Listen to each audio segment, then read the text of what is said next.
Good morning. എല്ലാവരും രാവിലത്തെ ചായ കഴിച്ചോ? എന്നെ സംബന്ധിച്ച് എനിക്കിവിടെ ഈ മാവിൻ്റെ തണലിൽ വന്നിരുന്ന് ഇങ്ങനെ ചായയൊക്കെ കുടിക്കാൻ ഭയങ്കര ഇഷ്ടമാണ് കേട്ടോ.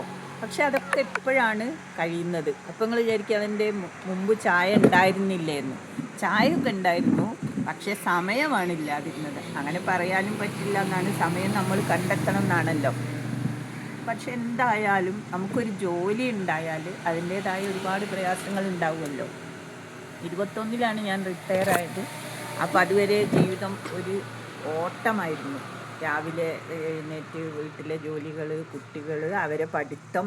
ഇപ്പോൾ നിങ്ങൾ ഈ ചാനലിൻ്റെ പേര് പറഞ്ഞ പോലെ ആഫ്റ്റർ ഫൗജി എന്ന് പറഞ്ഞില്ലേ, ഹസ്ബൻഡ് പട്ടാളത്തിലായിരുന്നു, അതിനുശേഷം നെടുമ്പാശ്ശേരി എയർപോർട്ടിലായിരുന്നു. അപ്പോൾ എനിക്ക് ഒരുപാട് ജോലികൾ ഉണ്ടാവുമല്ലോ, അതിൻ്റേതായ കുറേ ബുദ്ധിമുട്ടുകളും. പക്ഷേ ആ ജോലി എന്ന് പറഞ്ഞാൽ എനിക്ക് വളരെ സന്തോഷമുള്ളൊരു ജോലിയായിരുന്നു. ഞാൻ അധ്യാപികയായിരുന്നു, ചെറിയ കുട്ടികളെ പഠിപ്പിക്കുന്ന. അത് മനസ്സിന് തരുന്നൊരു സന്തോഷം ഒരിക്കലും പറഞ്ഞറിയിക്കാൻ പറ്റില്ല. അപ്പോൾ 21 റിട്ടയർ ആയ ശേഷം ഇങ്ങനെ കുറേ ഫ്രീ ആയി. അപ്പോൾ ഞങ്ങൾ ഈ കുറച്ച് ദിവസമായിട്ടുള്ളൂ ഇങ്ങനെ ഒരു ചാനൽ തുടങ്ങിയിട്ട്. അത് തുടങ്ങാനുള്ളൊരു കാരണം എന്താണെന്ന് വെച്ചാൽ, എൻ്റെ ഹസ്ബൻഡിന് ഇത്തരം കാര്യങ്ങളിലൊക്കെ ഭയങ്കര ഇഷ്ടമാണ്. ഞങ്ങൾ ചെയ്യുന്ന കൃഷി, പിന്നെ വീട്ടിലെ കുക്കിങ്, യാത്രകൾ, ഇതൊക്കെ വീഡിയോ എടുത്തൊക്കെ വെക്കാറുണ്ട്. അപ്പം ഞങ്ങളിങ്ങനെ ചിന്തിച്ചാണ് എന്നാൽ പിന്നെ അതെല്ലാം ഒരു യൂട്യൂബ് ചാനൽ തുടങ്ങുക. അങ്ങനെ തുടങ്ങിയാണ്. അപ്പം ഞാൻ അധികവും ഈ യൂട്യൂബിൽ കുറേ വീഡിയോസ് കാണലുണ്ട് കേട്ടോ. അതെല്ലാം എൻ്റെ മക്കളെ പ്രായമൊക്കെയുള്ള കുട്ടികൾ വളരെ നല്ല വീഡിയോസൊക്കെ ഇടലുണ്ട്. അപ്പോൾ പിന്നെ ഇന്നലെ ഞാൻ കുറേ കണ്ടു. അപ്പോൾ അതിൽ കുറേ ആൾക്കാർ ഈ യൂട്യൂബിൽ വീഡിയോ ചെയ്ത് സക്സസ് ആയ കുറേ ആൾക്കാർ അതിനുള്ള ടിപ്സൊക്കെ പറയുന്നുണ്ട്. പിന്നെ സക്സസ് ആവാത്തവർ അവരെ വിഷമങ്ങളും പങ്കുവയ്ക്കുന്നുണ്ട്.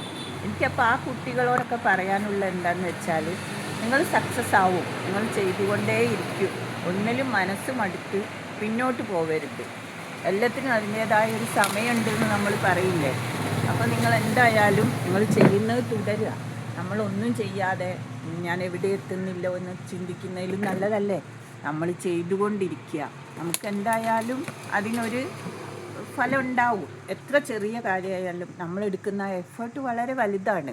അപ്പോൾ നിങ്ങൾ ചെയ്യുക, ഒരു തരത്തിലും വിഷമിക്കേണ്ട, നിങ്ങൾ ചെയ്യുക. എല്ലാവരും നല്ല രീതിയിൽ മുന്നോട്ട് പോവുക. അവരൊക്കെ പറഞ്ഞ ടിപ്സൊക്കെ നിങ്ങൾ പ്രയോഗിക്കുക കേട്ടോ. ഇനി ഞങ്ങളെപ്പറ്റിയും ഞങ്ങളെ മക്കൾ, വീട്, ഇതെല്ലാം മുന്നോട്ടുള്ള വീഡിയോയിൽ ഞാനിങ്ങനെ പറയുന്നതാണ്. അപ്പോൾ ഞങ്ങൾ നിങ്ങൾക്ക് കാണിച്ചും തരും. അപ്പോൾ നിങ്ങൾ എന്താ ചെയ്യേണ്ടത് വെച്ചാൽ, നിങ്ങൾക്ക് ഞങ്ങളോട് താല്പര്യം തോന്നുന്നുണ്ടെങ്കിൽ ഞങ്ങളെ ചാനൽ കാണുകയും നമ്മളൊന്ന് ലൈക്കും സബ്സ്ക്രൈബും ഒക്കെ നിങ്ങൾക്ക് തോന്നുന്നുണ്ടെങ്കിൽ നിങ്ങൾ ചെയ്യാം കേട്ടോ. അപ്പോൾ താങ്ക് യു.